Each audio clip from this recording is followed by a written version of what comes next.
¿Qué tal? ¿Cómo están? Son las 7:30, las 6:30 en Canarias. Bienvenidos a la redacción abierta del Toro Televisión. Hoy viernes 22 de diciembre, día previo a ese arranque de las vacaciones de Navidad y día muy especial, uno de los días más mágicos del año, con ese sorteo extraordinario de Navidad, ese sorteo de la lotería. Hemos estado muy pendientes esta mañana, se ha hecho mucho de rogar, hemos tenido que esperar mucho hasta que saliera ese gordo. El resto de premios han ido saliendo de forma escalonada y el gordo no se ha conocido, ha sido la vez de la historia que ha sido más tardío, hasta eso de la 1:15 de la noche. ¿Dónde ha caído? Bueno, pues ha caído principalmente en Madrid, unos 200 millones han caído en el barrio del Pilar, pero también en Sevilla, en Jaén y en Valencia. El segundo premio ha caído repartido, pero sobre todo en la provincia de Coruña, y el tercero, ojo, ha tocado íntegro en un pueblo de Alicante, vendido como curiosidad en casi su totalidad por el Partido Popular. Las anécdotas de este día, cómo lo han vivido todas las personas que han asistido como cada año al Teatro Real, nos lo cuenta nuestra compañera Patricia Tenorio. 88.000. Un año más, ya está aquí. 4 millones de euros. 88.008. 4 millones de... Pelos de punta, un instante y te cambia la vida. ¡Ahora sí, joder! ¡Ahora sí! ¡Ahora sí, joder! ¡Vamos! ¡Vamos! Era la 1:16 cuando por fin ha salido el gordo de la lotería. El 88.008 es ya el primer premio más tardío de la historia de este sorteo y que se ha repartido por toda España. Dicen de él que es un número feo, pero seguro que para todo aquel que hoy tiene un décimo de estos en su mano, cambia de opinión. Jaén es una de las provincias donde más décimos del gordo se han vendido y, por ejemplo, en Dos Hermanas, en Sevilla, las lágrimas corrían por las mejillas de los vecinos afortunados. Y yo es que estaba pasando por aquí y he escuchado y digo 88.008, digo no puede ser. Entonces la he llamado ya gritando que lo cambiaría por salud para mi familia, ¿eh? Te lo digo también. Lo cambiaría por salud. Bueno, Qué alegría, hija. Te acabas de enterar, ¿no? Sí, por el camino iba y me he enterado y 88.008, no me había escuchado el número, digo, este es el número. También ha regalado millones en el barrio del Pilar, en Madrid, al vender 50 series, 200 millones de euros en una administración de la calle Monforte de Lemos, al lado de la Vaguada. ¿El décimo lo has elegido por feo, por bonito o por qué? Por feo, la verdad. No os voy a mentir, lo vi y dije, ese es el mío. Es a compartir con Edu, Avia y Maki y nos voy a manchar, ¿eh? ¡Esto va por ellos! Y también en Valencia, Alicante, Barcelona o Plasencia han conseguido un buen pellizco. Enhorabuena a los premiados. Pues desde aquí nuestra más sincera enhorabuena a todos los agraciados esta mañana. Muchos de ellos se preguntarán cuáles son los siguientes pasos que tienen que llevar a cabo para cobrar ese décimo de lotería. ¿Qué plazos tienen? ¿A dónde tienen que acudir? Porque no en todos los casos hay que acudir a las entidades bancarias. ¿Y qué parte de ese premio se lleva a Hacienda? Nos lo cuenta todo, nos resuelve estas dudas nuestra compañera otra vez, Patricia Tenorio. Si está viendo esto y es una de estas personas, es un afortunado con todas las letras, pero tengo que decirles que deben tener en cuenta algunos conceptos, porque después de la alegría desbordada por haber ganado en Navidad o el niño, puede llegar el llanto con alguna cosa con la que no contaba. ¿Saben cómo se debe cobrar un premio? ¿Dónde? ¿Y cuáles son los plazos? Presten atención. El plazo para cobrar un premio de la Lotería Nacional es de 3 meses a partir del día siguiente del sorteo. Las administraciones de lotería solo están obligadas a pagar en efectivo cantidades de hasta 2.500 euros. Si el premio es superior, tendrá que acudir a entidades financieras concertadas. Sepa que los premios superiores a 40.000 euros por décimo tendrán una retención tributaria, atención, del 20%. En el caso de que sea un premio compartido, hay dos opciones: o acudir a un notario para que levante acta del premio compartido, o bien, en la propia entidad financiera que vaya a realizar el cobro, que quede constancia de todos los agraciados con su documento nacional de identidad. Por cierto, el premio que más interés suscita es el gordo, pero ¿de dónde viene el nombre de este premio? A finales del siglo XVIII apareció este enano afortunado, un personaje ficticio que fue creado para promocionar la primitiva de esa época. Un ser mitológico, pequeño y gordo, caracterizado por tener todo su cuerpo repleto de números de la lotería de Navidad y que fue considerado como la mascota del sorteo. Ahora ya lo saben, el gordo nada tiene que ver con la gran cantidad de dinero que reparte este premio en Navidad y el niño. Bueno, y vamos ahora con peores noticias fuera del panorama nacional. En la República Checa mañana será decretado Día de Luto Nacional después de ese tiroteo perpetrado ayer en la Universidad Carolina de Praga, donde fueron tiroteadas 14 personas, todas ellas muertas, asesinadas, y decenas de ellas resultaron heridas. El autor, que se suicidó en el día de ayer, ha sido identificado como David K. Era estudiante precisamente de esta universidad, tenía 24 años y se le investiga ahora como autor de la muerte de su padre, que apareció ayer localizado sin vida en el pueblo en el que ambos vivían cerca de la capital checa, cerca de Praga. La novedad del día, ¿cuál es? Bueno, pues que la policía le investiga ahora también por la muerte de otras dos personas, un hombre y un bebé, que aparecieron muertos la semana pasada en el bosque de Klanovice, en el distrito de Praga. Todo apunta a que el autor del tiroteo, al que se le ha encontrado un gran arsenal de armas allí en la facultad, sería también el responsable de estos asesinatos.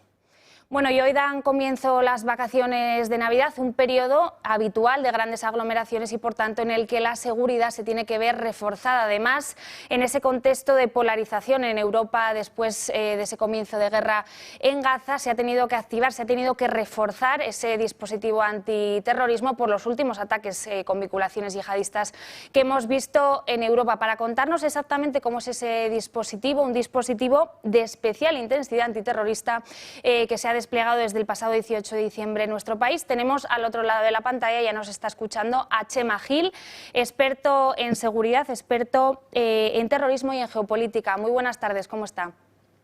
Hola, buenas tardes. Bueno, como decía anteriormente, es habitual que en esta época, en las fiestas navideñas, se refuerce el dispositivo de seguridad ante las aglomeraciones, pero este año, por las circunstancias excepcionales, se va a reforzar de una manera especial. ¿En qué va a consistir este dispositivo? Básicamente se va a intensificar la presencia policial en las zonas sensibles. Estamos refiriéndonos a España. Van a estar mucho más atentos, más alerta, más trabajando con intensidad en todo el ámbito de lo que denominamos ciberpatrullaje. No obstante, hay que señalar que en las últimas semanas la Policía Nacional ha ejecutado varias operaciones, una de ellas de carácter internacional dirigida desde España, pero en la que ha participado el FBI, la DGST marroquí, el Centro Nacional de Inteligencia, etcétera, y que ha tenido como resultado la detención de terroristas en 3 continentes. Ayer mismo la policía detenía a otros 9 terroristas. Recientemente han sido detenidos 2 menores que estaban hiperradicalizados. Por lo tanto, todo esto lo que nos pone de manifiesto es que ante los primeros inputs de localización dentro de lo que es el ciberpatrullaje, dentro de lo que es el trabajo de los agentes digitales encubiertos, está la detección temprana, que es algo que se puede hacer en nuestro país, precisamente porque se reformó la ley en 2015, permitiéndole a la policía merodear dentro de esas redes y meterse dentro de lo que son los canales de las redes sociales de los yihadistas para dinamitar desde dentro estas organizaciones. En el resto del continente europeo, Francia tiene la máxima alerta decretada. Nosotros estamos en un nivel 4 reforzado sobre 5, por encima del 5 ya no hay más, y por lo tanto estas Navidades tenemos que vivirlas con arreglo a nuestras alegrías, a nuestras tradiciones, pero también siendo conscientes de que con todo lo que está pasando en Oriente Medio, pues podemos encontrar la espoleta necesaria para que algunos individuos aquí se determinen criminalmente. En ese contexto del que hablas de conflicto en Oriente Medio, en esas circunstancias especiales en las que vivimos ahora mismo, para aquellos que nos escuchan desde casa, ¿qué zonas concretas aquí en Madrid o en España en general deben evitarse o qué tipo de precauciones recomendarías tomar estas Navidades? Sería una imprudencia por mi parte decir que la gente evite estar en unos determinados sitios u otros. Mira, en seguridad y en criminología trabajamos mucho, en fin, cómo, la metodología, cuándo y cómo, por qué decide un terrorista actuar. Y se aplica mucho la teoría de la oportunidad. Si la Puerta del Sol está blindada por la policía, pues los terroristas actuarán en otro sitio. Esto es lo infame de este fenómeno terrorista, y es que va a actuar allí donde pueda, donde le resulte más fácil y donde tenga víctimas más propiciatorias. Por lo tanto, es lo que vimos en los años pasados, vimos arrollamientos con camiones en mercados navideños, vimos coches, vimos apuñalamientos indiscriminados. Por lo tanto, no podemos vivir con miedo, insisto, pero tampoco podemos decir que unas zonas son más propicias que otras, porque la realidad real es que si en verdad buscan hacerse de notar en algún sitio grande con una operación directamente dirigida por alguna de las centrales de los actores terroristas, pues seguramente tendremos un atentado en algún sitio importante. Pero en realidad el terrorismo yihadista descubrió hace ya mucho tiempo que no necesitaba derribar las Torres Gemelas, ha descubierto que con ataques terroristas de baja complejidad organizativa pueden lograr un alto impacto, y si además hay niños y demás, pues lógicamente buscan el mayor impacto posible. Los muertos para ellos no significan nada. Lo único que hace el terrorismo es generar un contexto, que es el del terror, el del pánico, el de descohesionar un país. Y eso, en este sentido, es imprevisible. No podemos asegurar al 100% que no se vaya a producir. Ahora bien, a los españoles tenemos que decirles, siempre lo insisto, que estamos en muy buenas manos, nuestra Policía Nacional, la Comisaría General de Información y todas sus brigadas provinciales, el Centro Nacional de Inteligencia, la Guardia Civil, el Centro de Inteligencia contra el Terrorismo y el Crimen Organizado, el Centro de Inteligencia contra las Fuerzas Armadas. Es decir, tenemos un corpus operativo y de inteligencia potente, que es lo que ha evitado recientemente con las detenciones de estos sujetos que se produjera un ataque terrorista en España en estos últimos días. Esas detenciones a las que haces mención y a las que nos hemos acostumbrado en los últimos días, que se han multiplicado, hoy leía que estamos en cifras parecidas a las previas al 11 de marzo, ¿están directamente relacionadas con ese ataque de Hamas a Israel o hay otro tipo de factores que explican estas detenciones cada vez más frecuentes? Yo creo que las actitudes que hayan mostrado estos sujetos en el análisis de redes que hace la Policía Nacional y la Guardia Civil, yo creo que lo ocurrido en Oriente Medio, lo que está ocurriendo en Oriente Medio, sirve como detonante. Es un elemento detonante de la determinación criminal cuando el sujeto ya está en un proceso de radicalización avanzada. Esto lo hemos visto recientemente en París, vimos cómo degollaron en un colegio a un profesor, vimos cómo otro individuo con un fusil de asalto en Bruselas mataba a 2 ciudadanos suecos que estaban de visita en la ciudad. Por lo tanto, hemos de saber que el mundo está hiperconectado y que, sin lugar a dudas, aunque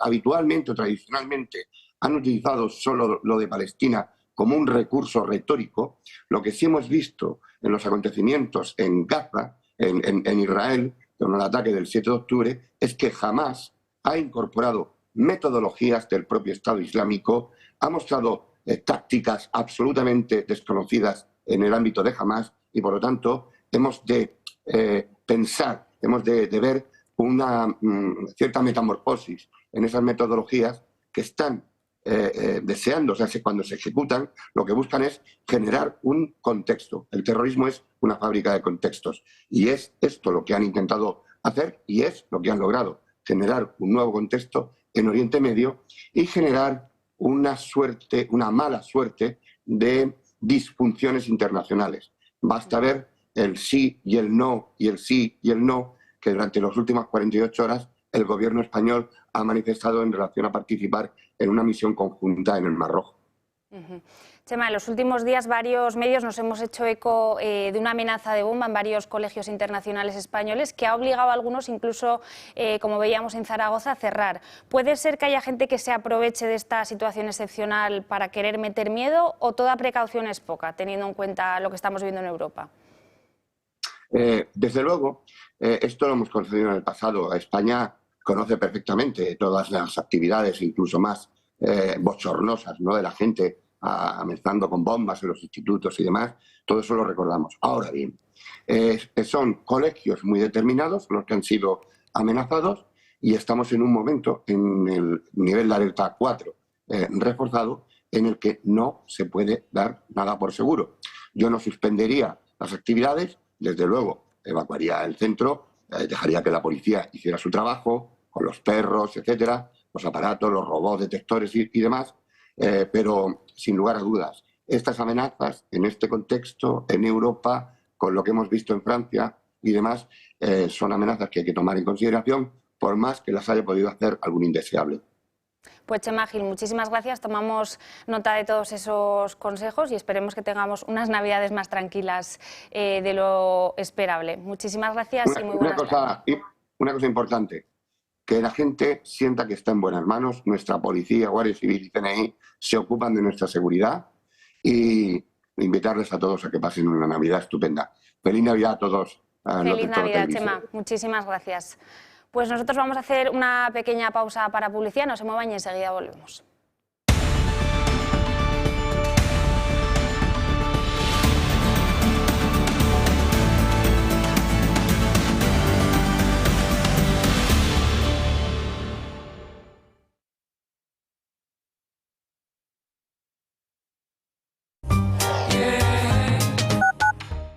Está harto de que le hagan esperar al teléfono, de que no le expliquen las ventajas de la contratación en sus seguros. Ahora puede contar con Incos. Le damos un trato personalizado y le ofrecemos un ahorro en sus seguros. Así que no espere más y llame a Incos al 91 032 69 47.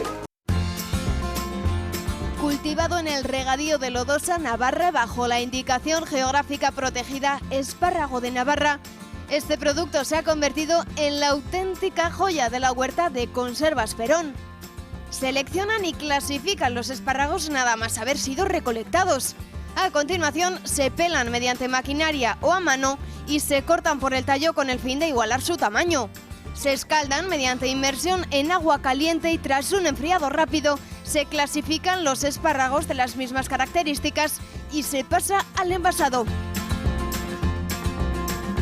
Gracias a su blancura, su textura suave y su delicioso sabor, el espárrago de Conservas Perón se ha convertido en uno de los productos más valorados de toda la geografía nacional.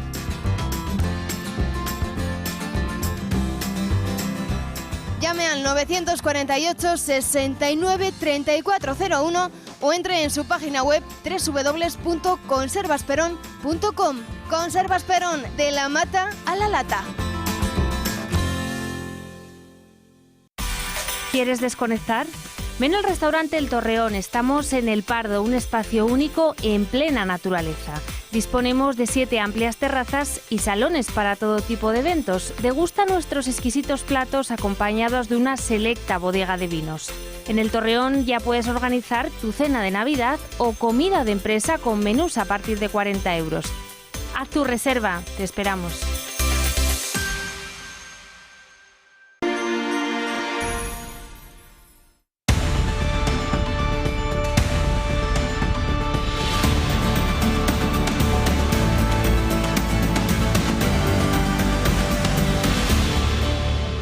Quedan menos de 10 días para que acabemos el 2023 y en los últimos días hemos conocido los datos de defunciones del año 2023 y cuáles han sido las principales causas. Solo les adelantamos que el COVID ya no figura como la primera de ellas y ni siquiera figura ya entre las 10 primeras.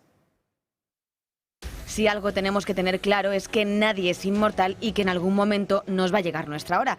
Todos los días fallecen en el planeta miles de personas, pero ¿saben cuáles han sido los motivos más frecuentes de muerte en nuestro país durante los 6 primeros meses del año? Casi 14.000 personas han fallecido a consecuencia de problemas cardíacos o circulatorios, convirtiéndose así en la causa de muerte más habitual. Lo más frecuente son los infartos, pero pueden darse otros episodios como embolias o trombosis. Por detrás se situaron las enfermedades cerebrovasculares y el cáncer de bronquios y pulmón, que son unas 11.000 personas. Entre las enfermedades más frecuentes, las causas de muerte que más aumentaron fueron las enfermedades crónicas de las vías respiratorias inferiores y la neumonía.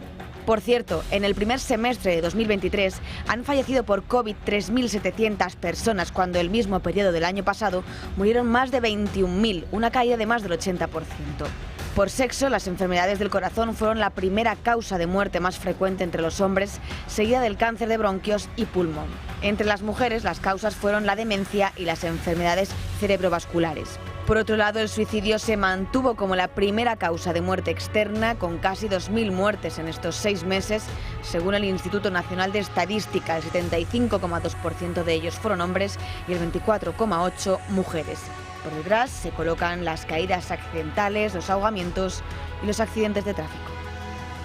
Pues así es, en España el suicidio es la primera causa de muerte no natural y este fenómeno se ha incrementado casi un 20% desde la pandemia en los últimos 3 años. Para tratar este tema hoy tenemos un experto que nos acompaña, es José Manuel de Lader, de la Asociación La Barandilla. Allí tratáis con personas con discapacidad, pero también muy orientado a salud mental y también desde hace unos años el tema del suicidio. Habéis sido los primeros en implantar un teléfono contra el suicidio en España. Primero contra el suicidio y los primeros en el 2015 que decidimos desde el Hospital de Dialagman, que se dedica a personas con trastorno mental grave, que es donde estamos, pues nos dimos cuenta que la salud mental estaba estigmatizada, el suicidio no se hablaba, y en el 2015 pues decidimos dar un paso adelante, que los medios de comunicación supieran que hay que hablar porque lo que está oculto no se puede ayudar.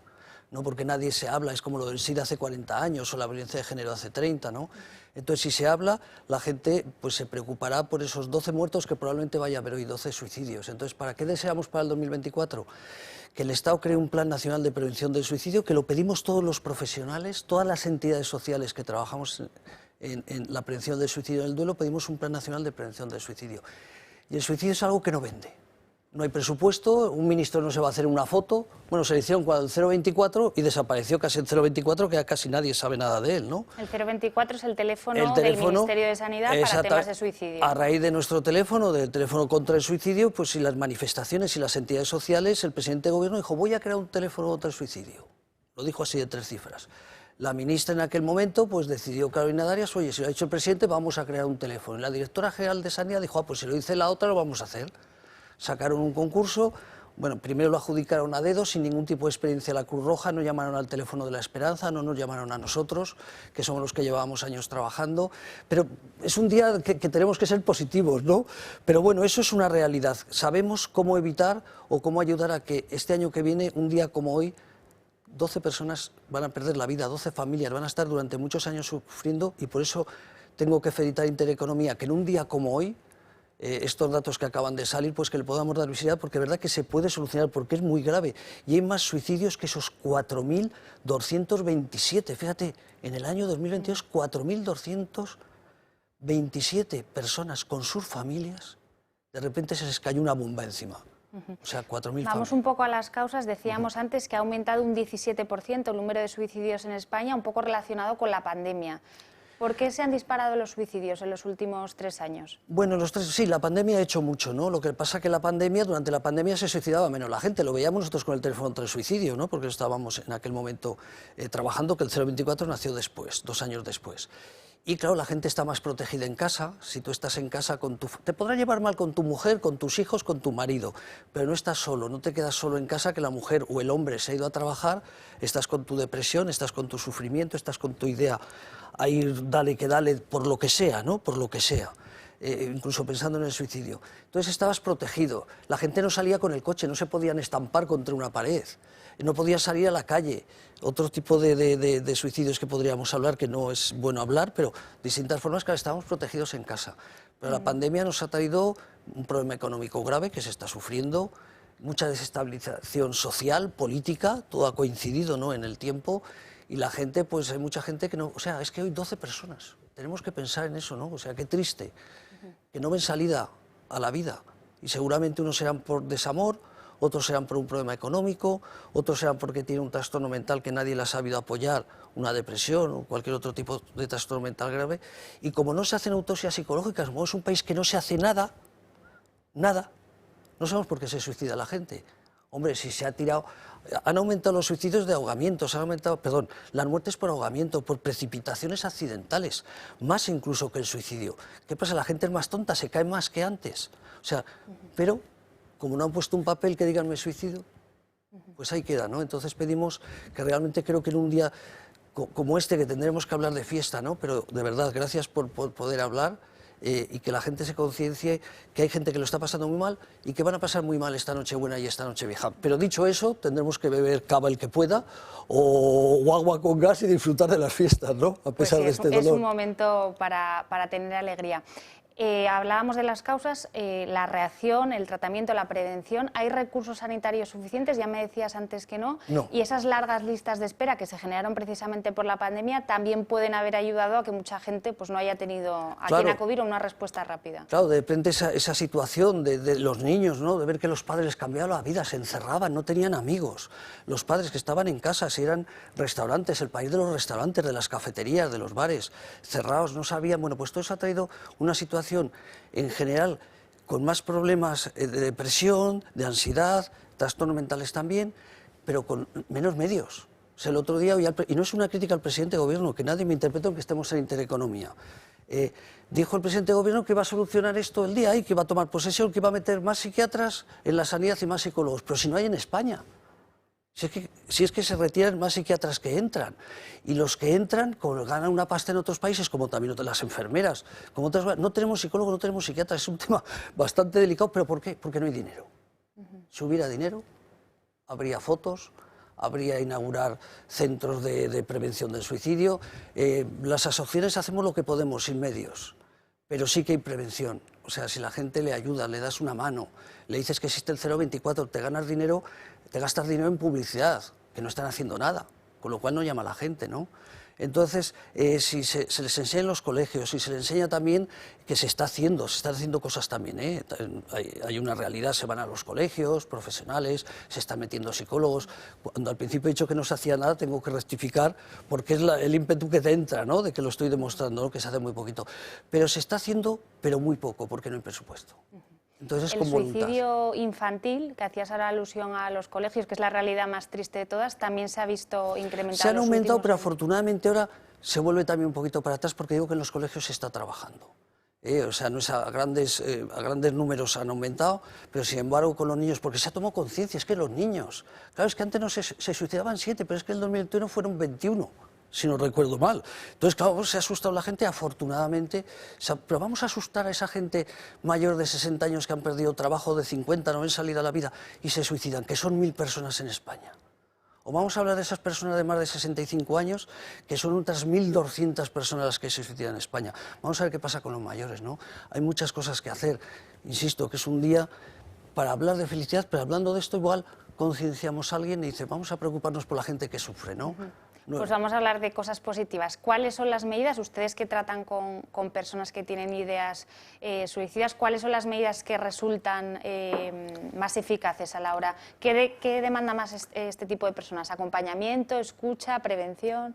Una escucha por un profesional.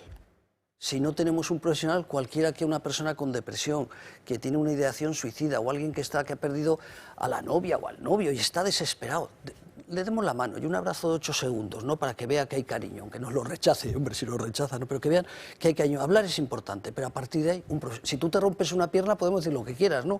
Oye, si te rompes la pierna, ¿qué recursos tienes y qué harías? Bueno, pues ir al médico, ir a urgencias, y que hubiese un señor que me va a escayolar, que me va a hacer una prueba, que me va a comprobar si me tiene que poner una grapa. No entra a un hospital, si es una persona con un trastorno mental grave, 2 pastillitas fuera a los 2 días, si es por una depresión, entran y salen. Oye, si tú te rompes una pierna, no entras y sales a los 3 días y vuelves a entrar otra vez con la misma pierna rota, ¿no? Entonces, creo que lo que estoy explicando es, a grandes rasgos, es concienciarnos esta sociedad de que hay un drama terrible en el mundo. Hay otros países que se suicidan más, pero hay otros países que también hay más accidentes de tráfico, hay otros países que tienen guerras. Lo nuestro es esto, ¿no? 12 personas cada día en España se están suicidando. Y hay medios, indiscutiblemente. El suicidio tampoco es homogéneo, es heterogéneo, se suicidan, por lo que yo he leído, más hombres que mujeres. Depende también de la zona en la que vivas, es decir, ¿se suicida más gente en zonas rurales que urbanas, por ejemplo? Se suicidan más en los sitios aislados, Galicia, Asturias, que es los sitios donde más se suicidan, relativamente. Simplemente es que hay gente que no es como en Madrid, que la ambulancia la tienes en 15 minutos, o en 20, el Suma, el Samur, allí en esos pueblos gallegos, ¿no? Esos pueblos de Asturias, ¿no? Apartados, pues indiscutiblemente si tienen un problema, no va a llegar. Aquí tienes un vecino, hablamos cuando el COVID, hay un vecino. En unos pueblos estás viviendo solo y a veces el sufrimiento y el dolor te puede dar a pensar, ¿no? Y incitar a decir, me quito la vida para dejar de sufrir porque no se les atiende. Eso a grandes rasgos. Los hombres 3 veces más que las mujeres. Los hombres somos más, nos guardamos más las cosas. Entonces cuando ya salta todo, ya salta a lo bestia, ¿no? Las mujeres lo intentan más, pero afortunadamente utilicéis mucho. No teníamos que hablar de métodos, ¿no? Pero si es medicación, cosas de estas sobre medicación, estás en casa, eso tarda un tiempo, entonces lo puede descubrir un hijo, lo puede descubrir el marido, lo puede descubrir la abuela, alguien, ¿no? Las mujeres lo intentáis más veces, los hombres son como más bestias somos, ¿no? 3 veces más, exactamente. 1000 mujeres, 1011 mujeres, si no recuerdo mal, se suicidaron en el 2022 y los 3000 y pico restantes hombres. Bueno, pues José Manuel Dolader, lo importante, como estamos en vísperas de Navidad, es mandar un mensaje de esperanza a todos los que nos estén viendo, de que hay salidas y sobre todo es importante la concienciación, ¿no? Que llamen al 024, aunque no hagan publicidad, que llamen al 024, el 911-385-385 es nuestro teléfono de la Asociación La Barandilla, 911-385-385, que cuando podemos atender, porque nosotros no tenemos medios, nosotros somos el Estado, ¿no? Somos una entidad social pequeña que hacemos muchas cosas, que trabajamos, hemos hecho carreras contra el suicidio, hacemos ruedas de prensa, galas, pero es lo que somos. Entre todos tenemos que concienciar al Estado de un Plan Nacional de Prevención del Suicidio. Pues nos quedamos con ese mensaje. José Manuel Dolader, de la Asociación La Barandilla, muchísimas gracias por estar hoy con nosotros y muy feliz Navidad. Seguro que lo voy a disfrutar y las gracias, insisto, a vosotros. Que Intereconomía hable de esto es muy importante para mucha gente. Bueno, pues nosotros seguimos con más temas. Nos vamos ahora a Córdoba. El Ejército ha informado en las últimas horas de que le han retirado de su mando al capitán que era responsable de esos ejercicios en los que ayer fallecieron un cabo y un soldado de Sevilla y de Córdoba. Ambos estaban realizando maniobras cerca del Cerro Muriano, en la provincia de Córdoba, donde ayer rondaban los 4 grados, eran las 6 de la madrugada, y un grupo de estos militares que se encontraban también en ese embalse tuvo que ser atendidos por un problema de hipotermia. Se investiga ahora mismo las causas de la muerte de estas 2 personas y también si pudo tratarse de una negligencia. Y en el panorama internacional tenemos que irnos a Argentina, segunda noche de caceroladas allí después de que Javier Milei, el nuevo inquilino de la Casa Rosada, anunciara un paquete de más de 300 medidas para liberalizar la economía y para desregularla. Entre las medidas anunciadas está la derogación de los controles de precios, una flexibilización del régimen laboral, la apertura a privatizar algunas empresas públicas y la derogación de la ley de alquileres. Ojo que a partir de ahora se podrán pagar en pesos, en dólares, en euros o en la moneda que se desee. Además de esa contestación por parte de la calle, tampoco a nivel político hay mucha unidad en este sentido. La oposición presiona al presidente con dar marcha atrás o amenaza con invalidarlo en el Congreso. Bueno, y vamos a hacer una pequeña pausa de unos minutos, ahora que son las 8:02 de la tarde, y enseguida volvemos aquí con toda la información. Esta Nochebuena será inolvidable. Emoción, diversión y entretenimiento desde las 7:30 de la tarde. Empezamos repasando los momentos más comentados del año en lo más viral de 2023. Se cayó la palmera. ¡Hala! ¡Se ha caído la palmera ya! ¡Lo estaba viendo! Digo, a que se cae la palmera. A las 8:15... El fantasma de las Navidades pasadas, el fantasma de las Navidades presentes y el fantasma de las Navidades futuras. En el especial navideño de En 2 Continentes. A las 9:20 rendimos homenaje a los auténticos héroes de este año. Gracias por ayudar a tantísima y tantísima gente. A las 10:15, los rostros más emblemáticos del Toro Televisión son entrevistados en un especial de Ellos si pudieron. Y acabamos dando voz a la calle en un nuevo programa de Digo lo que pienso. Jingle bell, jingle bell, jingle all the way. En verdad me inventó la letra, pero bueno, no pasa nada. Gracias por elegirnos.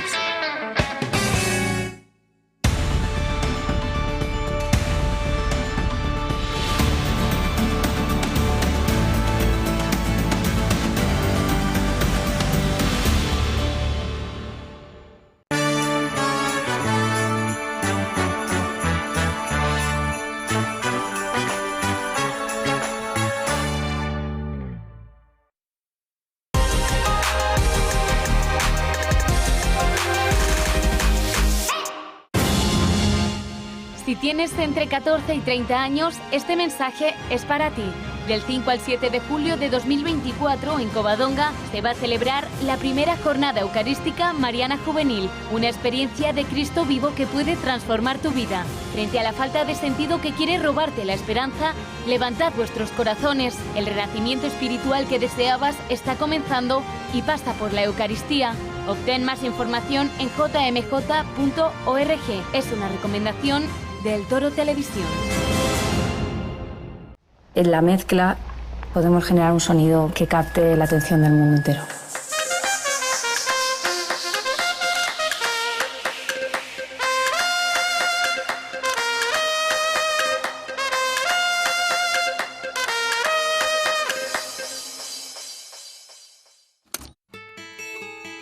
¡Hey! ¿Cómo podría explicar yo que vivas donde vivas ya puedes tener autoconsumo eléctrico? Pero entra ya en mentoriadelhogar.com o te quedas con las ganas. Ahora por solo 199 euros, reservas con un 80% de descuento. Mentoría del Hogar.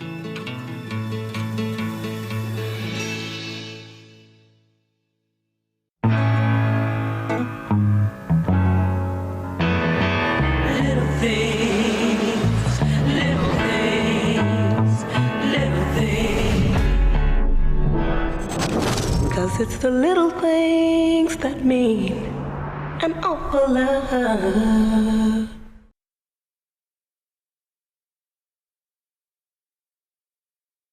¿Es usted un perjudicado por la debacle del Banco Popular? Sepa que la vía civil está bloqueada tras la sentencia del Tribunal de Justicia Europeo. En Durán y Durán Abogados tenemos una alternativa, que es la vía penal. Se nos ha admitido una querella en la Audiencia Nacional por la ampliación de capital de 2012. Todos los afectados que tengan dinero invertido y deseen seguir luchando por la recuperación de su inversión, deben llamarnos y les informaremos cumplidamente. Llámenos al teléfono gratuito 983 3020 y le ayudaremos. O entre en nuestra página web www.duranyduranAbogados.com, que aún hay mucho partido por jugar.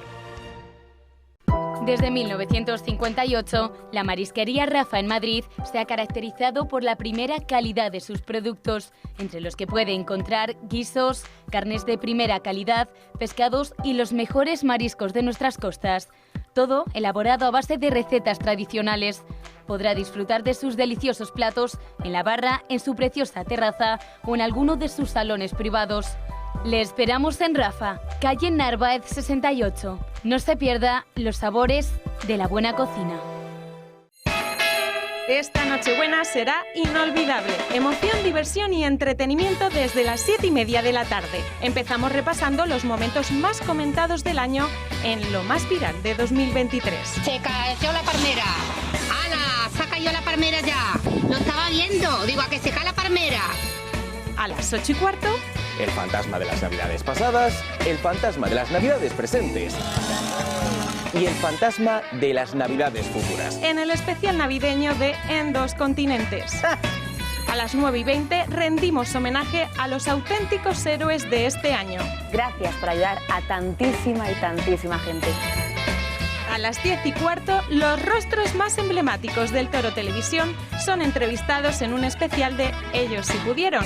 Y acabamos dando voz a la calle en un nuevo programa de Digo lo que pienso. Jingle bell, jingle bell, jingle all the way. En verdad me inventó la letra, pero bueno, no pasa nada. Gracias por elegirnos. Gala extraordinaria de Navidad 2023, La Partitura. Una gala de Navidad cargada de emoción que queremos compartir con todos ustedes. El maestro Ramón Torrelledó dirigirá a nuevos talentos y solistas en un concierto muy especial. No se lo pierdan, el 23 de diciembre a las 12 de la mañana en la Sala de Cámara del Auditorio Nacional de Música de Madrid. Pueden comprar sus entradas en el Corte Inglés, en el teléfono 902 400 222 o en el código QR que aparece en pantalla. Se la van a perder. ¿Quieres reducir el gasto de refrigeración y calefacción de tu comunidad? Somos expertos en la gestión de subvenciones de eficiencia energética para comunidades de propietarios sin coste inicial. Gestiona tu subvención, es la mejor decisión para tu edificio.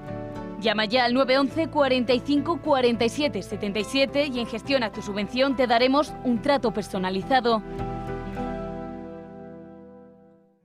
Sí. Oye, Antonio. Hombre, Emilio. ¿Estás en casa? Sí. Me paso a verte. Tendrás jamón, ¿no? El jamón sí, el de siempre, sí.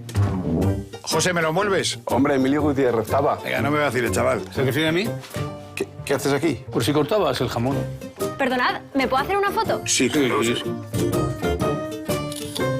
Perfecta. Para mí que no se ha cortado. Como unas lascas de legado ibérico. Esta es una Hanfluencer. El legado ibérico del Pozo siempre sale bueno.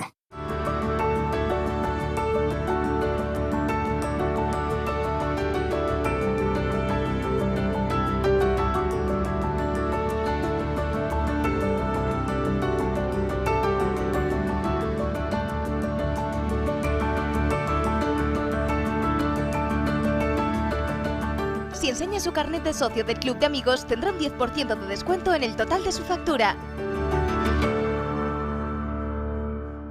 Hola a todos, soy Blanca de Rodrigo de Homo Legens y si no sabes qué regalar estas navidades te traigo unas sugerencias literarias. Yo soy Giorgia, la autobiografía definitiva de la dirigente italiana, un libro que te acerca a la intimidad de la mujer que está revolucionando la política en Italia. JC, El sueño de Dios, una novela de Miguel Aranguren que recrea la época en la que se forjó el destino de muchos pueblos y nos cuela en la intimidad de la Sagrada Familia de Nazaret. Si te gusta la novela histórica, tenemos Señor de su ánimo, la novela del irreemplazable José María Pemán, ambientada en los últimos años de la Segunda República. Puedes conseguir estos títulos y otros muchos más en tu librería habitual y en nuestra página web homolegens.com.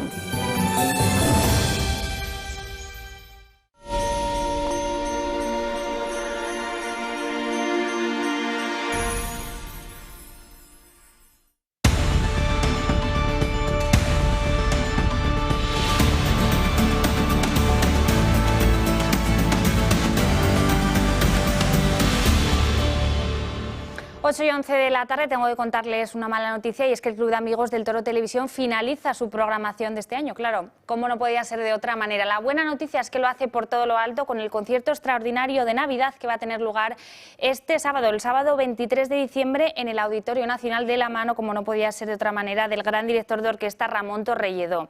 Será un concierto lleno de magia y, como no, del espíritu de la Navidad. Aún estás a tiempo, si no lo has hecho, de sacar tu localidad, de comprar tus entradas y lo puedes hacer en todos los centros del Corte Inglés, agencias de viaje, centros comerciales, online o llamando también al 902 400 222. Y ya saben que si nos quieren ayudar, si quieren aportar su granito de arena a que esta casa siga pudiendo hacer su trabajo, pudiéndoles acercar cada día la información desde el punto de vista que nosotros lo vemos, solo tienen que hacer lo siguiente: enviar un SMS con la palabra toro al 28088, ahí lo tienen. Por nada, por tan solo 1,20 €, pueden ayudarnos a que podamos seguir haciendo nuestro trabajo. Bueno, y aquí en la redacción abierta ya es momento de abrir la mesa política y presentar a los contertulios que, como cada tarde, nos acompañan aquí en el Toro Televisión. Pablo Pose, diputado del PP en la Asamblea de Madrid, muy buenas tardes. Buenas tardes. ¿Estás? Genial, muchas gracias. Gracias por estar aquí, por invitarme. Pues nada, ya de Navidad casi. Sí. Ricardo Gómez, analista estratégico, ¿qué tal estás? Muy bien, Marina, buenas tardes. Bueno, pues tenemos que empezar comentando pues, de lo poquito político que tenemos hoy en vísperas navideñas, la que es sin duda la noticia política del día, y es esa reunión entre Pedro Sánchez y el líder de la oposición, entre Alberto Núñez Feijóo. Se han visto esta mañana en el Congreso, han estado unas 2 horas que según Alberto Núñez Feijóo se le han hecho cortas, pero la verdad es que los resultados de esa reunión, como era de esperar, son escasos. ¿Qué han pactado? Bueno, pues han pactado ese cambio de la Constitución, de ese artículo 49, la inclusión de la palabra cambiar ese artículo 49 para incluir la palabra eliminar discapacitados, bueno, y hacer un cambio que llevan reclamando desde hace tiempo el Partido Popular y el Partido Socialista. Además, también han pactado que en esa renovación del Consejo General del Poder Judicial participe un mediador. Todo apunta que podría ser el comisario de Justicia de la Unión Europea, Didier Reynders, sobre la ley de amnistía, sobre retirar esa moción de censura que se planea para los próximos días en Pamplona, o sobre informar sobre los mediadores que van a participar en esas conversaciones de Junts. Pedro Sánchez ha dicho que nanay. Vamos a ver, nos lo cuenta Miguel Gutiérrez. La reunión entre Sánchez y Feijóo ha tenido lugar finalmente a pesar de la tensión de los últimos 2 meses por la ley de amnistía. Con este encuentro, el líder popular normaliza las relaciones con el presidente del gobierno a pesar de las acusaciones vertidas contra él, señalándole por acabar con la división de poderes o con la igualdad entre españoles. Feijóo ha justificado el encuentro por la exigencia de respeto a las instituciones. El gran acuerdo al que han llegado es la mediación de la Comisión Europea en la renovación del Consejo General del Poder Judicial y en la modificación del sistema de elección. Según el PP, el nuevo sistema establecerá que sean los jueces los que elijan a los jueces. Y tenemos que completar que el órgano de jueces, que es el Consejo, haya un porcentaje elegido por magistrados y jueces y otro por juristas de reconocido prestigio. Tengo el compromiso del presidente de que no va a cambiar las mayorías, no va a modificar el número de jueces y magistrados elegidos en el Congreso y elegidos en el Senado. La mediación europea es un recurso novedoso, ya que no es común que un ente supranacional intervenga de forma tan directa en cuestiones exclusivamente nacionales. El PP se escuda en la desconfianza que le genera el Ejecutivo y asegura que por ello necesita un mediador externo. El PSOE lo ve con buenos ojos con tal de renovar el órgano. Porque todo lo que sea restablecer la normalidad institucional y que el Partido Popular cumpla con la Constitución será más que bienvenido. Por otro lado, Feijóo ha trasladado a Sánchez una serie de peticiones. Retirar la ley de amnistía y volver a la senda constitucional. Marcha atrás en la moción de censura de Pamplona en favor de Bildu, que cambie al fiscal general del Estado, que paralice la comisión de investigación que afecta a los magistrados del Tribunal Supremo relacionados con el procés. Pues bien, a todas estas cuestiones me ha dicho que no. La portavoz del Gobierno, Pilar Alegría, ha revelado otro de los pactos alcanzados, la reforma del artículo 49 de la Constitución española. Y la necesidad de eliminar, por una vez, el término disminuido de nuestra Carta Magna. Hemos alcanzado un acuerdo para realizar esta reforma. Bueno, pues Ricardo, aprovechando tu presencia en este plató, a nivel de comunicación, ¿cómo has visto tú ese encuentro entre Pedro Sánchez y Alberto Núñez Feijóo? Han querido aparentar cercanía, normalidad, pero se les ha visto tensos, ¿no? Por lo menos en esas imágenes. Yo creo que interesaba, ¿no? Yo creo que en esta ocasión Feijóo tenía más claro, ya creo que tiene aprendida la lección de por dónde va Pedro Sánchez. Le ha costado, no porque no lo supiese, sino porque su propio estilo pues es muy diferente al de Pedro Sánchez, que busca una forma mucho más clásica, para decirlo de alguna forma, de tratar con los demás y, por supuesto, con un adversario político como Sánchez. Y yo creo que el resultado, desde el punto de vista de Feijóo, no solo de esas sensaciones que comentáis siempre los periodistas que estáis detrás de las cámaras o que os llegan, ¿no? O que se ven las imágenes de cómo ha ido esa relación personal, sino sobre todo de cómo se está leyendo en estas siguientes horas, que son clave, quién es el que ha puesto más encima de la mesa, qué es lo que hay que hablar y de qué manera hay que hablar y de qué manera se va a enfocar. Creo que por primera vez, como pasó en el debate de A3 Media en la campaña, Feijóo ha impuesto su planteamiento y ha entendido que tiene que jugar con algunas de las reglas desde el punto de vista de las formas, no llegando a los extremos de Sánchez, pero sí de entender que hay que también saber jugar por detrás, ¿no? Y yo creo que es inteligente lo que ha hecho el mediador, ¿no? Decir, oye, pues ya que os gusta el mediador y hemos criticado a este mediador internacional como si fuéramos aquí una especie de, como lo de las bandas terroristas, o el tío este salvadoreño especialista en terrorismo y conflictos de Estado que no tiene nada que ver con mi tierra, con lo de Cataluña, oye, pues vamos a proponer un mediador, y quién mejor que nuestro comisario del Partido Europeo, que evidentemente Reinders, que va a decir, oye, pues es la comisión, ¿no? Y ya que está introducida en el tema y se está reuniendo con las partes y con Bolaños, con el gobierno, pues que decida y haga de mediador. Y yo creo que ahí sí inteligente. Eso es lo que llamamos en comunicación el marco mental. Al construir ese marco, a partir de ahí todo lo que es el detalle de lo que estás diciendo del artículo 60 de la Constitución, de cómo enfocar eso, de cómo separarlo de todo lo que tiene que ver con el debate, evidentemente, de la reforma del Consejo General del Poder Judicial, de si hay que hacer en paralelo un cambio en la ley orgánica, de si hay que asegurar la independencia primero en el nombramiento y luego posteriormente en esa ley, que es lo que pide el PP desde hace unos años.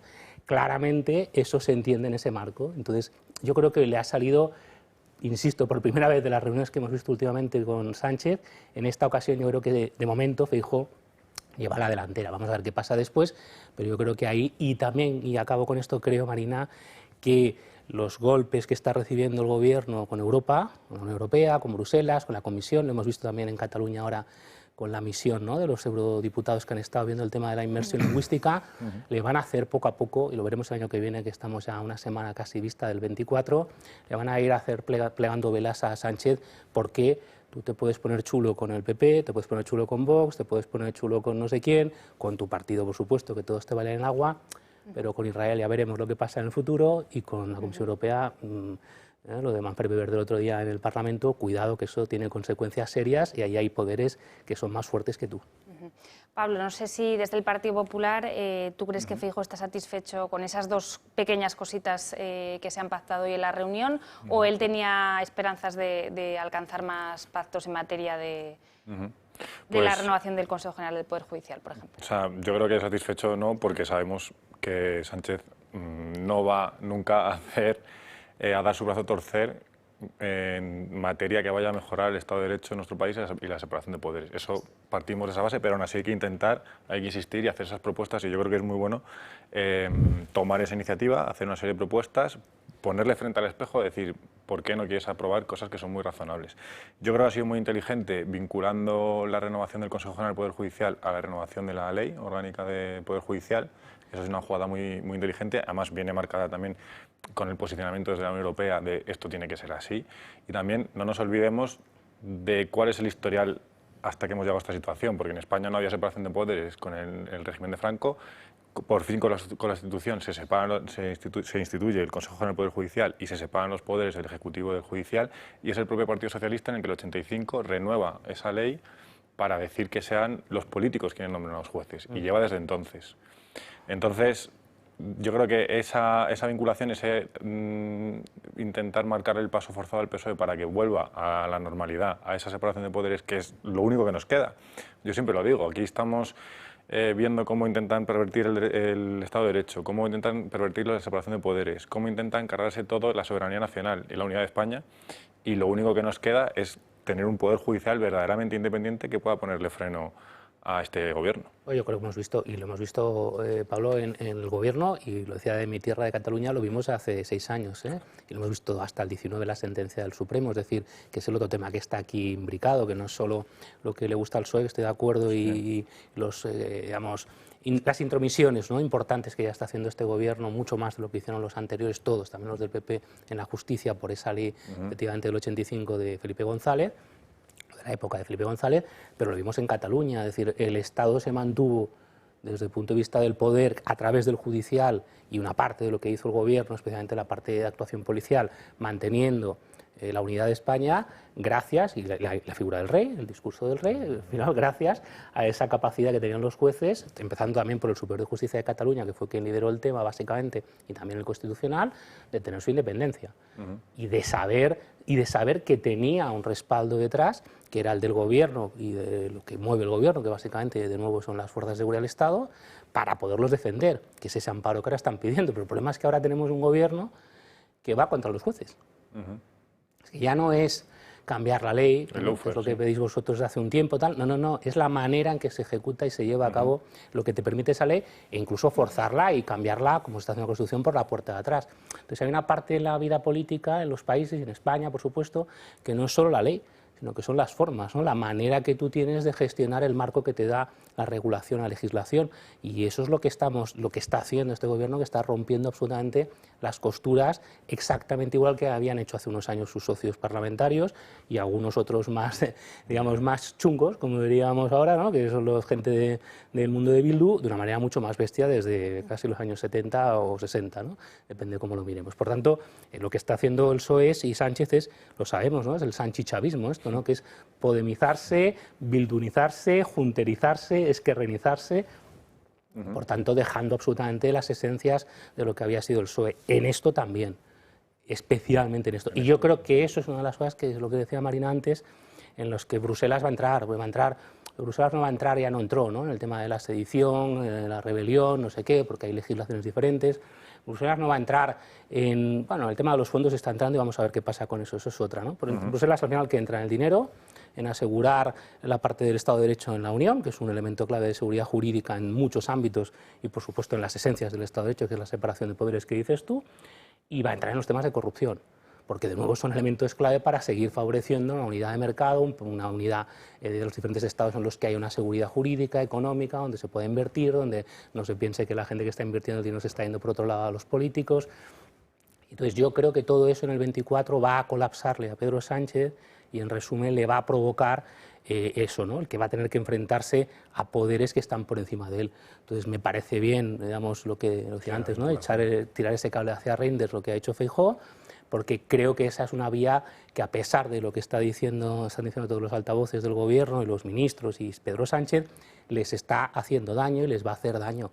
Y creo que yo ahí, contrariamente a lo que otras personas y otros partidos políticos piensan en España, yo creo que la Unión Europea, como se demostró en mi tierra, en Cataluña, en el 2017, insisto en eso, ha demostrado que España esté integrada en la Unión Europea es un mecanismo de salvaguarda fundamental que nos permite resolver conflictos con mayor racionalidad de lo que los españoles históricamente hemos sido capaces de hacer y estamos volviendo a ser incapaces de hacer.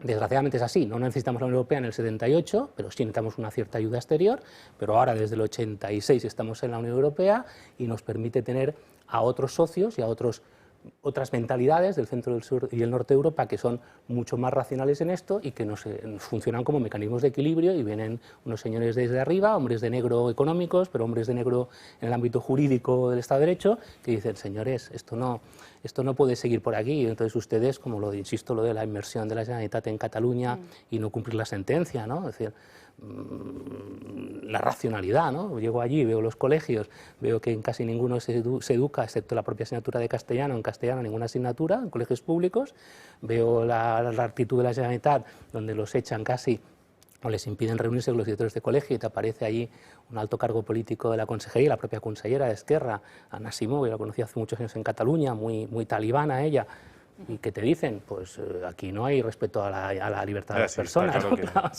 Claro que solo ve una persona que viene de fuera, de Estonia, de Bruselas, de Bélgica, de Holanda, de Francia, de Italia, dicen, bueno, entonces eso para nosotros, yo creo, yo soy un firme defensor, no en el plan tonto del europeísmo, hay una parte de europeísmo tonto, pero en serio, creo que es algo que nos va a ayudar, nos está ayudando, nos va a seguir ayudando a defendernos de nuestros propios demonios, ¿no?, interiores. Bueno, vamos a ver las reacciones que han tenido desde otros partidos políticos a esa reunión entre Sánchez y Feijóo. El primero en pronunciarse en las últimas horas ha sido el líder de Vox, Santiago Abascal, que ya se ha mostrado muy duro anteriormente con esa reunión y ha acusado a Feijóo de querer blanquear esos pactos con el independentismo y ese asalto a las instituciones de Pedro Sánchez. ¿Qué ha dicho el líder de Vox en las últimas horas? Pues ha acusado a Feijóo de rendirse y de despreciar la indignación popular al verse hoy con Sánchez. También se ha mostrado muy crítico con ese pacto para incluir a un mediador extranjero en esa renovación del Consejo General del Poder Judicial. Dice Abascal que la ocurrencia de proponer a un mediador le va a servir a Sánchez para legitimar su golpe y la amnistía. Dicen los de Vox que solo quedan ellos para frenar ese golpe. Pablo, tú habrás escuchado mucho en las últimas horas si tenía sentido esa reunión entre Alberto Núñez Feijóo con Sánchez, al que tantísimo hemos escuchado criticar, acusándole de soberbio, de asaltar las instituciones, de pactar con el enemigo. ¿Tenía sentido reunirse con él pese a ese clima de crispación que hemos visto estos días? Pues yo creo que solo faltaba que no se pudiese reunir con el presidente del gobierno de un país democráticamente elegido. Nos estamos instaurando en una anormalidad tan profunda que resulta que reunirse con el presidente del gobierno, te vas a reunir con él solamente en Suiza, solamente con un mediador salvadoreño que no sabe ni quién es, y no puedes hacerlo en tu país, en instituciones propias que tenemos para conversar y para dialogar y para llegar a la ley. Es que lo detienen, además, Pablo, al otro lado. Es que no puede reunirse porque lo detienen. No, claro que no. Su propia policía lo tiene. Por eso, al final estamos normalizando una situación tan distópica que no tiene sentido. Y de hecho, veníamos hablando en la anterior pregunta, ¿no?, en el anterior comentario sobre la ley. Bueno, la ley al final es el diálogo. Es decir, al final los parlamentos dialogan, se llega a un consenso, se llega a una votación, y eso es lo que la sociedad en diálogo está queriendo imponer, vamos.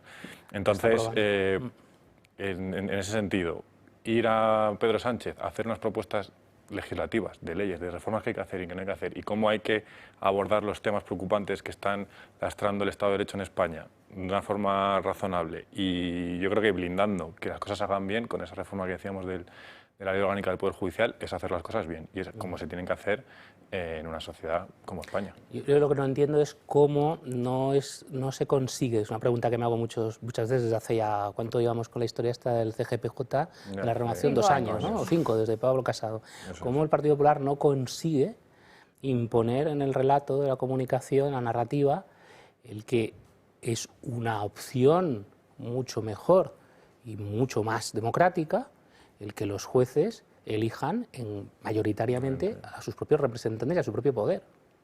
Yo creo que aquí falta un marco de nuevo mental, que es cómo se construyen las narrativas, de que la gente piense dentro de esa caja y diga, pero si es que esto es lo democrático.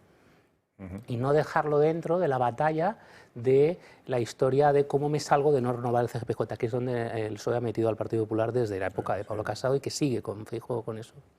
Y a mí eso me sorprende, y yo creo que ahí hay una falta de, con independencia de la agenda política del día a día, de las batallitas, de ahora me reúno contigo, ahora ha habido elecciones, de todas las historias, que es un poco las tácticas del día a día, es decir, esto, si lo trabajas de fondo, de manera estratégica, en 5 años estaría más que hecho, porque es fácil de vender. Y lo compraría mucha gente y muchos votantes del PSOE, que no están del todo en el fondo en el monte, como llaman los vascos, ¿no?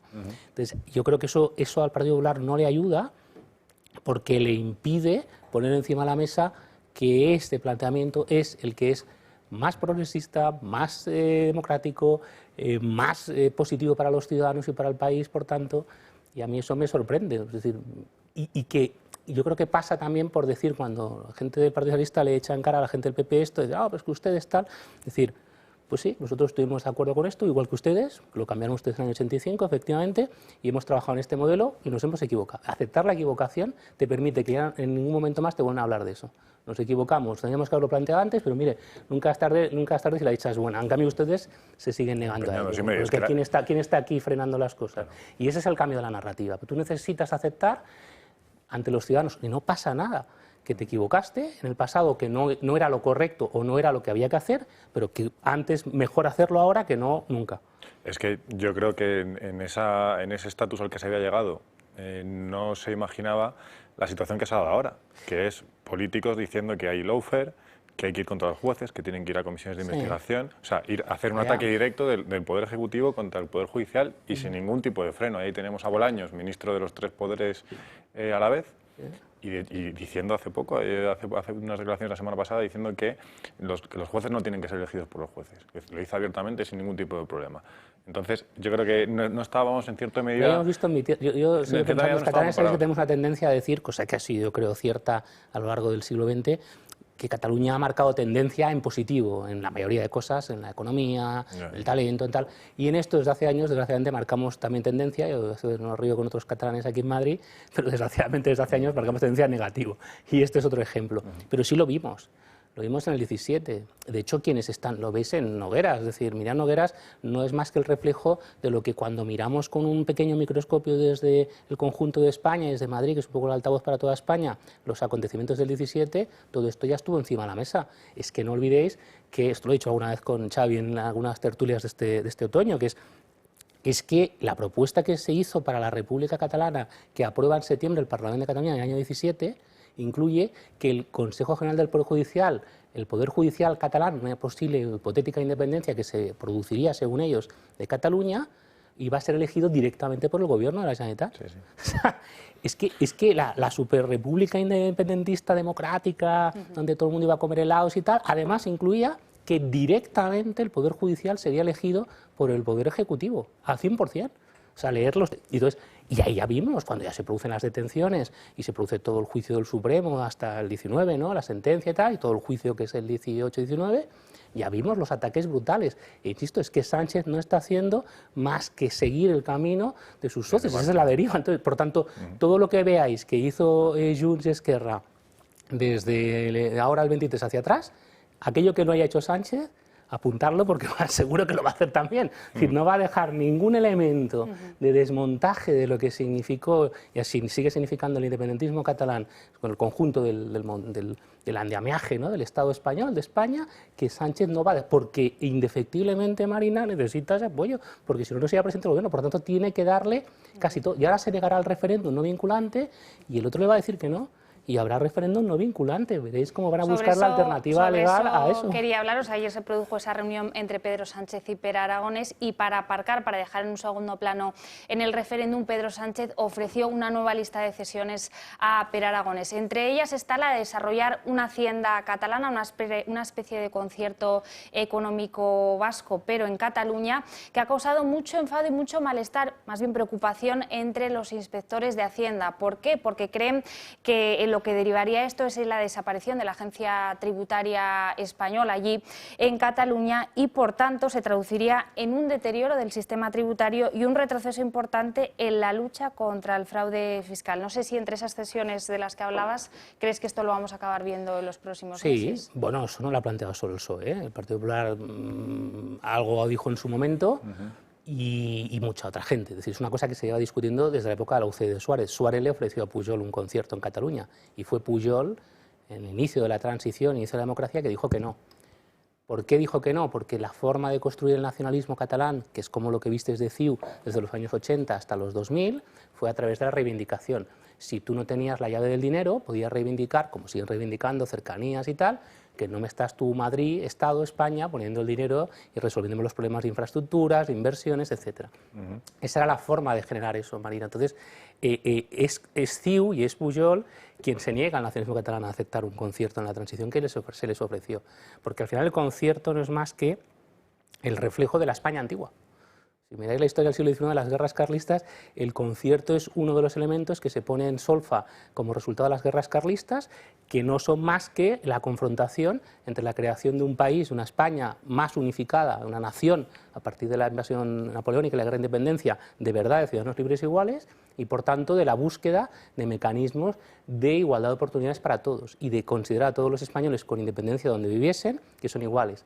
Si nosotros ahora tenemos en Cataluña un concierto, los que viven en Cataluña, no vivo en Cataluña, pero soy catalán, pero no vivo allí, lo que significará es lo que ya significa en el País Vasco y en Navarra, que es que un chaval, vosotros que sois gente más joven, de 28 años, de Vallecas, de Las Rozas, de Alcorcón y de, no sé, de Tetuán, el distrito de Tetuán de Madrid, donde sea, o de Carabanchel, vale menos y tiene menos derechos y va a tener menos recursos del Estado de los que tiene ya un chaval de ese Estado o de Rentería y de los que tendrá un chaval o chavala de igual de Hospitalet, de Nou Barris, de Cornellá o de Mataró, o de Granollers. Ahora que les ha tocado la lotería hoy en Granollers también ha tocado por ahí algo en mi tierra, ¿no? Pues eso es duro, o sea, vosotros planteároslo, vosotros madrileños y asturianos, es decir, ¿yo por qué valgo menos que una persona de mi edad que tiene los mismos problemas, la misma situación que la mayoría de ellos, tanto en las áreas metropolitanas del País Vasco como sin duda de Cataluña?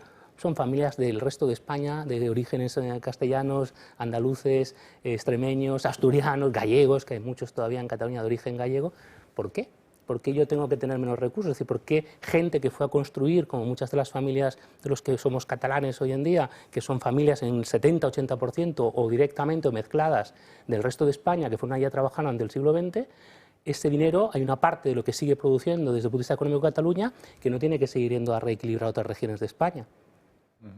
Que al final han estado durante años, durante décadas, consumiendo los productos y servicios que fabricaban y hacían las empresas catalanas.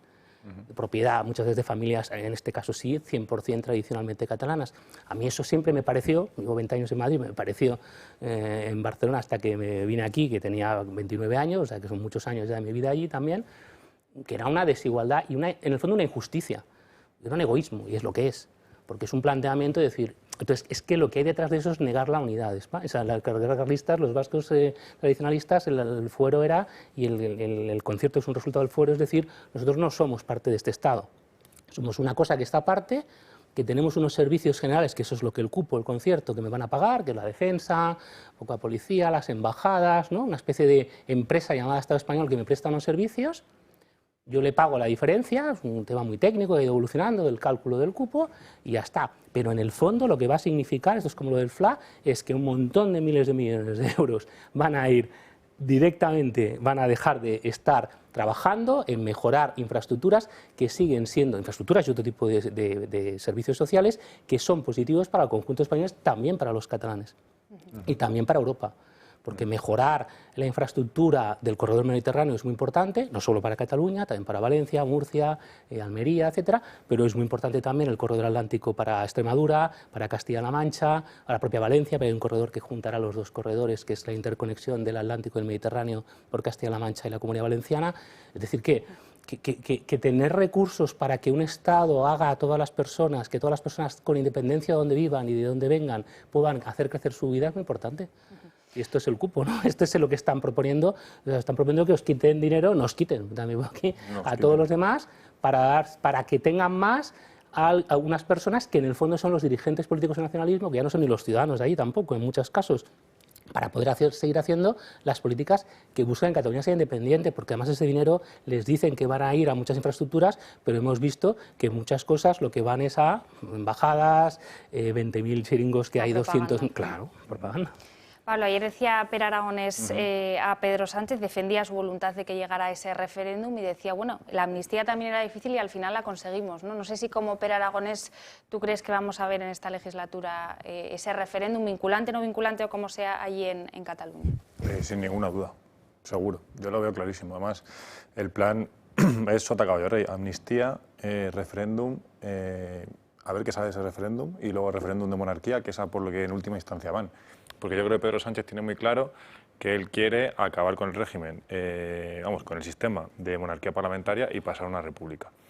Y yo creo que todo son piezas que van una detrás de otra encajadas y que le van encajando en ese encaje de bolillos que tienen de tantos partidos, tantos nacionalistas dentro y fuera de España. Y además, al final, esta pieza concreta, ¿no? La pieza de Hacienda, yo creo que forma parte de esta estructura de nacionalismo que estamos viviendo en el siglo XXI, que se ha visto ahora muy bien y es un ejemplo quizás un poco extremo, pero realmente tiene muchos paralelismos, que es lo que ha pasado en Crimea. En Crimea tienes una potencia extranjera, Rusia, que se dedica a inmiscuirse, genera toda una parafernalia de Estado con estructuras, con jueces locales, con administración local, con todo lo que haga falta, para que el día que ellos quieran cerrar la barrera, todo siga funcionando. Y Cataluña llevan años y años y años adueñándose de cada vez más partes de instituciones, para que el día que quieran cortar y realmente ser un Estado diferente, un Estado nuevo, puedan hacer una continuidad. Ellos se han dado cuenta que a lo bruto, como se hacía en el siglo XIX, que era con una guerra, era complicado, y ahora mismo... Es complicado y que el catalán, y que nos pueden llevar a eso, que no quiere es muertos. Eso pero sí ahora que mismo es la guerra en Ucrania no está en Crimea. La guerra en Ucrania está a 100 kilómetros, 200 kilómetros el frente de la guerra de Crimea. Entonces, yo espero que no lleguemos a nada parecido, pero sí que hay un paralelismo de ese movimiento nacionalista del siglo XXI y que encima Rusia, según hemos llegado a saber, y ahora por eso están metiéndose con el lawfare, están metiéndose con la amnistía, hubo una cierta injerencia, no se ha llegado a conocer hasta qué punto, se estaba investigando, como juzguen, lo decía, justo estuve aquí y lo dije, como juzguen a Puigdemont por todo lo que verdaderamente ha hecho, no solamente lo que sabemos que ha hecho, sino lo que verdaderamente ha hecho. Los temas que obviamente preocupan a la Unión Europea en su conjunto, claro, porque porque en realidad no lo hace por España ni porque él quiere hacer a Cataluña independiente, que no le interesa para nada porque es cero pro independencias, obviamente Putin, es para desestabilizar la Unión Europea. Sí, claro, por el norte, por el sur, por el este, por el oeste, donde haga falta. Hay una cosa que, fijaos, una cosa que está muy interesante lo que está diciendo Pablo, que es, si os fijáis el 1 de octubre del 17, vosotros pensáis, tú piensas que en algún momento se habría atrevido Puigdemont y el resto, ¿no?, del gobierno de la Generalitat a plantear el referéndum ilegal que se planteó sin los Mossos d'Esquadra, si la fuerza pública en Cataluña hubiera sido todavía como cuando yo me vine aquí, que todavía era en gran parte de Cataluña la Policía Nacional y la Guardia Civil, como en el resto de España, en municipios de menos de 50.000, yo os puedo asegurar que no, porque fue clave. Y por eso todos los catalanes que no estábamos en las teorías del gabinete de Moncloa de la época de Soraya, etcétera, de Santa María, sabíamos que los Mossos d'Esquadra iban a hacer lo que hicieron, porque era la pieza clave para poder hacer eso. Evidentemente, si no, no se habrían lanzado a poner las urnas en los colegios. Bueno, entre los temas que estaban hoy encima de la mesa en esa reunión entre Sánchez y Feijóo, no solo estaba el tema de Cataluña, sino también ese asalto a las instituciones. Lleva Pedro Sánchez apenas un mes en el cargo y ya ha empezado ese asalto, no solo de las instituciones, sino también de las empresas estratégicas. En los últimos días les contábamos el caso de Hispasat, pero hay muchos F y esta semana hemos conocido también el caso de Telefónica. Sánchez entiende la política como un juego de poder en el que tiene que tener bajo su control a todos los actores. El presidente se ha dedicado a colonizar todos los órganos. Los enumeramos. El CIS, con José Félix Tezanos a la cabeza para orientar el voto con las encuestas que siempre dan al PSOE como ganador. El gobierno forzó la salida del INE de Juan Manuel Rodríguez Po al cuestionar sus estadísticas. En su lugar se colocó a Elena Manzanera, que venía del Instituto de Estadística de Andalucía. Con la sociología y la estadística estatal bajo control, Sánchez se ha lanzado a por la agencia EFE, a por la Agencia de Noticias Públicas, donde ha colocado a Miguel Ángel Oliver, exsecretario de comunicación suyo como presidente de EFE. En el ámbito de la justicia, Sánchez se hizo con la Fiscalía al colocar como fiscal general a la exministra y exdiputada socialista Dolores Delgado, que luego fue sustituida por su mano derecha, Álvaro García Ortiz. El Supremo ha fallado contra el ascenso a fiscal de sala de lo militar de la primera y el Consejo General del Poder Judicial ha negado la idoneidad del segundo para el cargo de fiscal general. También ha conquistado Sánchez el Tribunal Constitucional con la inestimable ayuda del PP. Ha colocado como magistrados a socialistas como Pumpido y Campo, a pesar de su falta de independencia. Idem con el Tribunal de Cuentas. Ahora solo le falta el Consejo General del Poder Judicial y el PP se sentará a negociar. Por otro lado, Sánchez puso a la socialista Magdalena Valerio en la presidencia del Consejo de Estado, un nombramiento que también ha sido anulado por el Supremo. Las empresas estratégicas tampoco escapan el control sanchista. El presidente de Correos es Juan Manuel Serrano, anterior jefe de gabinete de la Comisión Ejecutiva Federal del PSOE, mano derecha de Sánchez cuando llegó a la Moncloa en el año 2018. El nuevo presidente de Hispasat es Pedro Duque, exministro de Sánchez. El consejero independiente de Nagas es el socialista José Blanco. La presidenta de Redella, Red Eléctrica, es Beatriz Corredor, amiga personal de Sánchez y exministra de Zapatero. Este es el control que ejerce Sánchez sobre el Estado mediante la colocación de perfiles afines. Bueno, pues aquí nos hemos hartado, mejor dicho, de contarles todas las instituciones que Pedro Sánchez ha ido asaltando poco a poco, desde el Tribunal Constitucional hasta el CIE, Radio Televisión Española, la Fiscalía, bueno, un sinfín de ellas. Y ahora, como les contamos, bueno, pues lo último son esas empresas estratégicas, como es el caso de Telefónica, que era el que veíamos en las últimas semanas y cuyo Consejo de Administración, bueno, pues podría haber cambios por esa entrada de la SEPI en su accionariado. No sé qué os parece, si es otro tema también analizar ese asalto a las instituciones, esa colonización de las instituciones por parte de Pedro Sánchez. Pues sí, desde luego no tiene ningún tipo de respeto por las instituciones públicas ni por las privadas, porque hay empresas de medios públicos en España a las que también ha ido copando los consejos de administración desde hace ya años, porque llevamos 5 años con Pedro Sánchez, que a veces se nos ha hecho más cortos, pero son 5 años, ha habido varias elecciones. Y medio. Pero yo recordaba, esta mañana viendo una noticia de Félix Bolaños que decía el otro día, justo en el nombramiento de la presidencia del Consejo de Estado, decía, no podemos permitir, es textual, lo tengo aquí, dice, no podemos permitir no se pueda abrir la puerta a que una entidad privada pueda cuestionar decisiones que son competencia exclusiva del Gobierno de España. O sea, es ya un poco casi el gran hermano total de decir, no puedo ni cuestionar. Y encima cuando se está haciendo en los medios, o sea, en las vías administrativas que están previstas y para hacer un recurso como hay que hacerlo correctamente ante el Tribunal Supremo, etcétera. No tiene ningún tipo de respeto ni por las instituciones públicas privadas, ni, como decíamos desde el principio, la separación de poderes. Es decir, que una entidad privada haga medios, se haga servicio de los medios que tiene para denunciar algo, ni siquiera lo respetan. Yo, ¿sabes lo que pasa? Que yo pienso que él, después del resultado del 23 de julio, una personalidad como la de Sánchez, lo que se ve es todavía más refrendado a sacar, que es lo de la risa aquella del otro día en el Congreso con Feijóo, a sacar ya el animal brutal que lleva dentro, ¿no? Entonces, cuando una persona ve que una parte importante de la sociedad, los votantes, mayoritariamente sumando PSOE y el resto de partidos que suman la mayoría que le hace a él de nuevo presidente, le permiten eso, seguir en la Moncloa, lo que dices es, pues Sánchez Castilla, ¿no? Si me han dado el voto, he hecho todo lo que he hecho, les tomo el pelo, me río en su cara y encima me votan y vuelvo a salir presidente, pues ya saco. Esto es lo que va a estar y lo que va a seguir estando. Entonces ahora ya no va a haber, y ya no está habiendo ningún tipo de cortapisa, ni ninguna forma de aquellas de guardar eso, las formas, no sé, cero. Ni con Feijóo, ni por supuesto con Abascal, ni con las empresas públicas, ni con las empresas privadas, cotizadas y reguladas, como es el caso de Telefónica. Ahí hay una persona que algunos espectadores seguro que conocen, ¿no? Personas que sigan o hayan seguido la historia de Telefónica y el PSOE de los últimos 15, 16 años, de época de Zapatero, que es Javier de Paz, que fue presidente de las Juventudes Socialistas, muy amigo de Zapatero y muy amigo también, con una relativa amistad con Sánchez, que jugaban al baloncesto ahí en la cancha de Moncloa, que fue introducido en el Consejo de Telefónica y sigue en él, si no recuerdo mal, presidía una comisión delegada hace años, que es una persona que además ha sido presidente de Mercasa, está metido en 20.000 historias, y que yo, mi olfato de conocimiento del mundo político y también del mundo empresarial y de empresas del IBEX, me dice que a mí no me extrañaría que acabara de presidente de Telefónica. Es decir, que nadie dude de que, decíamos antes de otras cosas del referéndum no vinculante en mi tierra, en Cataluña, que nadie dude, Pablo, de que Pedro Sánchez no va a tener ningún problema en, si llega el momento, el año que viene, según la jugada que haya visto, si le permite BVA y Fainé, al que parece que no le ha hecho mucho caso porque no le dijo que iba a hacer lo que iba a hacer cuando fue a verlo a la Moncloa hace unos días aquí en Madrid, desde Barcelona que vino. Nombrar a una persona de carnet, de militante, expresidente de Juventudes, tal, de toda España, súper vinculado políticamente, porque lo van a justificar diciendo, no, pues es que lleva 10 y pico, cosa que es verdad, lleva 10 y pico años en el Consejo de Telefónica. Y ha sido presidente de Mercasa, empresa pública, hasta hace unos años y tal.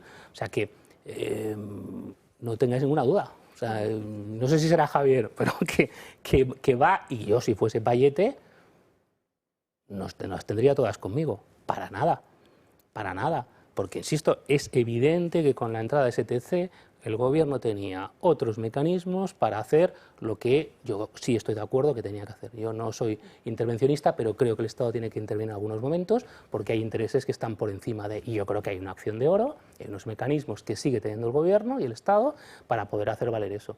Y creo además que el objetivo de las telecos en Europa es ir hacia un proceso de consolidación. Estamos viendo la fusión de Orange con MásMóvil y hay un problema del precio de la acción de las telecos porque es un sector que está sufriendo mucho, especialmente en Europa, porque falta un proceso de consolidación mayor de las empresas. Es lo que estaba diciendo, lo dijo en octubre el comisario de Mercado Interior de la Unión Europea. Dijo, oye, vamos a intentar ver con todos los actores del sector en Europa cómo podemos favorecer pues que eso lo dijo, esto lo añado yo, pues que a lo mejor la teleco italiana y la francesa y la española y la alemana Deutsche Telekom se fusionen. Acaba de fusionarse la francesa con la belga. Ricardo, perdona que lo dejemos aquí, quedan 2 minutos de programa y me gustaría que me dieseis un pequeño titular sobre ese adelanto electoral que conocimos ayer en Galicia, una estrategia, una decisión de Alfonso Rueda, del presidente de la Xunta, muy medida y que va a ser el primer examen de Pedro Sánchez en las urnas después de esa aprobación de la ley de amnistía. ¿Qué creéis, qué factores creéis que ha tenido en cuenta Alfonso Rueda para tomar esta decisión? Bueno, yo creo que se va a ver esa izquierda cainita que en cierto modo hemos visto en el Congreso de los Diputados en Sumar y Podemos, cómo se han dinamitado y que es lo que llevamos viendo 40 años en democracia en este país, cómo la izquierda no se puede entender entre ellos nunca y van al final a machete entre ellos. Y entonces ahora está esa duda posible de si va PSOE, Sumar, BNG juntos, con Podemos fuera que quiere dinamitar ese pacto y con un Sumar PSOE que al final se están invirando de una cierta manera que al final no se sabe si Yolanda Díaz pertenece al PSOE, no, qué, si es una dentro de ellos o qué. Yo creo que va a depender, efectivamente, lo dice Pablo, del resultado de qué pase con la izquierda. Vamos a ver qué pasa con el tema de Vox, que está empezando ya la precampaña en Galicia, y yo creo que la decisión sobre todo es aprovechar el tema de la amnistía y todavía va a estar caliente para mantenerla absoluta. Al Partido Socialista. Pues Ricardo, Pablo, lo tenemos que dejar aquí, no tenemos tiempo para más. A ustedes desearles la mejor de las Navidades, no se pierdan mañana, es especial, mañana no el domingo, es especial de Nochebuena preparado por esta casa y les esperamos la semana que viene con la programación habitual. Que descansen y feliz Navidad.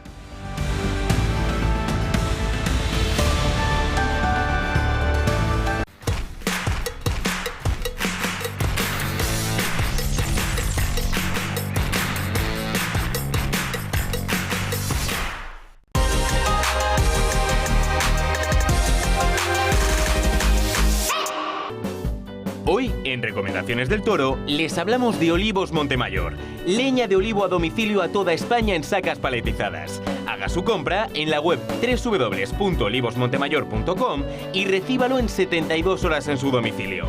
Olivos para su jardín, servicio a toda España en 72 horas. Hágales llegar sus dudas por WhatsApp al teléfono que aparece en pantalla. Es una recomendación del Toro Televisión. ¿Por qué Agua Sierra Cazorla es única? El equilibrio de su manantial es único. Es más ligero en sodio, la idónea para la tensión arterial. Más rica en magnesio, calcio y bicarbonato, muy importante para tu organismo. Y ahora Agua Sierra Cazorla con los refrescos saludables de verdad. Sin azúcar y sin gas, aptos para diabéticos. Más naranja y limón. Agua Sierra Cazorla, la única en calidad certificada. Está harto de que le hagan esperar al teléfono, de que no le expliquen las ventajas de la contratación en sus seguros. Ahora puede contar con Incos. Le damos un trato personalizado y le ofrecemos un ahorro en sus seguros. Así que no espere más y llame a Incos al 91 032 69 47. Ven al puerto de Mazarrón, al restaurante con cierto sentido, en un entorno único a la orilla de la playa. Somos el hogar del buen gusto, con una exquisita carta de marisco fresco, arroces, carnes certificadas, pescados de lonja y verduras ecológicas. Productos exclusivos de mercado para los paladares más exigentes. Aquí seguimos con el mejor producto de España en su mesa. Les esperamos. Restaurante con cierto sentido. Imprescindible reserva previa en el 968 15 59 06. Somos testigos de cómo se pueden revertir las políticas de la izquierda y pensar en lo nuestro. Siempre sin ideologizar las cuestiones de comer. Lo mejor que se hace en esta tierra, si algo nos distingue, es el pernasco de Aragón. Lo nuestro, primero lo aragonés. El principal problema que tenemos muchas veces es con la administración. Aquí todo el mundo quiere poner lo público como valor, pero se olvida rápidamente que el valor es precisamente estar al servicio de la gente. Mira, ahí lo tienes.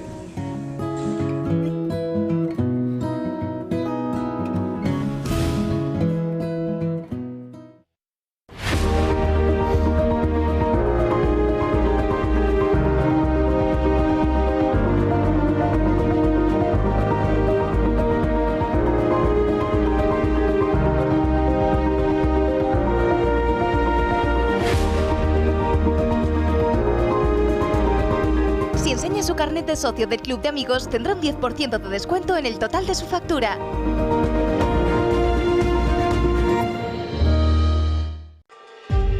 El Club de Amigos pone a su disposición en exclusiva las visiones completas en 5 tomos de la beatana Catalina Emmerich. Esta monja agustina representa un caso único y excepcional de visiones relacionadas con el Nuevo Testamento y la Virgen María, reflejadas con una viveza y un detallismo fuera de lo habitual. Si adquieren esta obra única, se llevarán de